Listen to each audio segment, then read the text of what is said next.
track parade yet to come at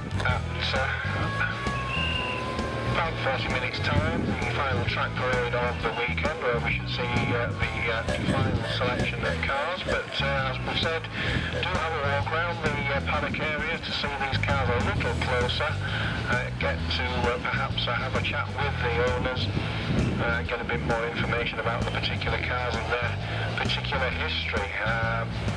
Quite willing for everybody to have a closer look. Quite friendly, everybody in the paddock this weekend. Nothing's, I think, too much trouble. Just ask the questions and you'll get the answers.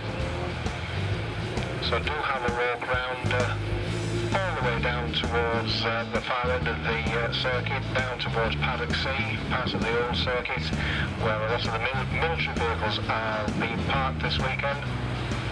The final performance of Absolute Vintage at 4:30. They are still doing bus trips into Darlington, half an hour, on the half hour should I say, leaving the circuit into Darlington, and then on the hour from Darlington back here into the circuit. So about 4 or 5 miles away, it wouldn't take too long.